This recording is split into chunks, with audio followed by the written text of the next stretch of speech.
A support group in Washington is raising funds to get a new playground built that will be suitable for kids of all abilities. Dave Foster of WVUT in Vincennes has this story.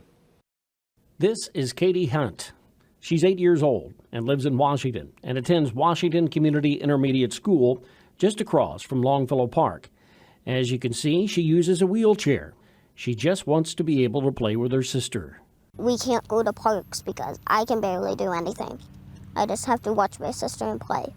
Katie lives with segmental spinal dysgenesis, a rare spinal abnormality giving her different abilities than most. Her mom, April, founded a support group in Washington for families with special needs.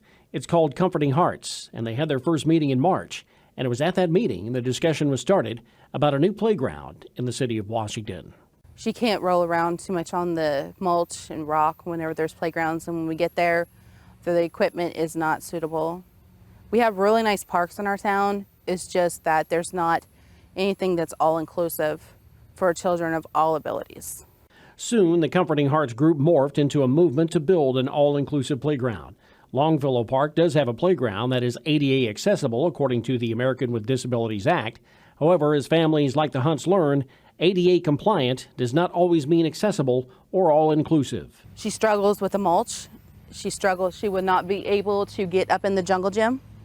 She would not be able to go over to the swings.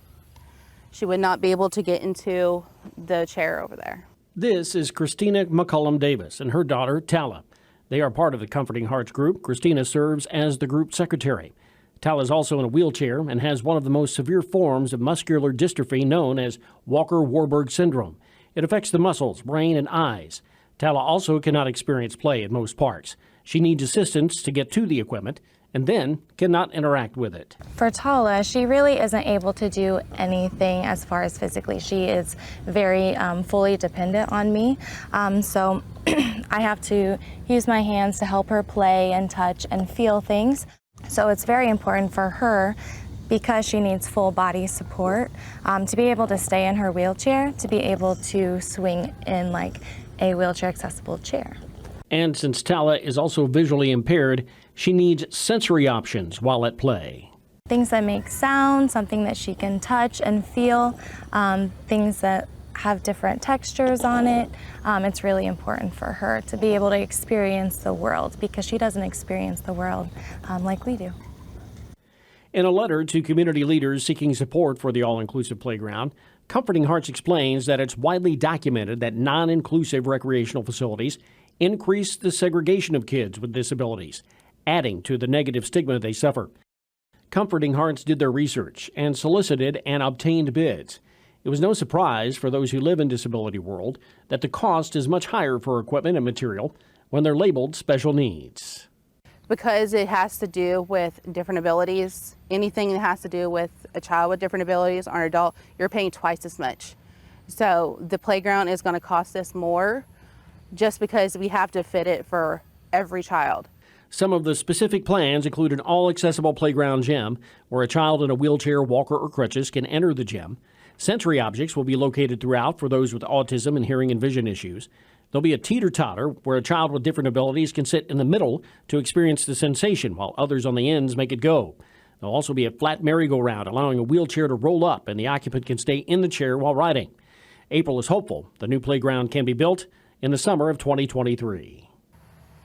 There are some kids out there on a time limit that may never get to see this playground built, and that's not what I want. I want all children to be able to see this playground. The city of Washington is home to several beautiful parks. April tells us why Comforting Hearts wants the new playground located in Longfellow Park. They have a lot of children from Davies and Martin counties that have different abilities. And I thought, how great would it be for them to bring their kids here as a field trip one day and let them play with no barriers. I just want people to know that kids with wheelchairs and all of these disabilities, they can do more than just sit on the sidelines. They can watch and play. And what does Katie want to play on when the new playground is built? The teeter-totter, the merry-go-round. I just want to play on everything so I can be happy.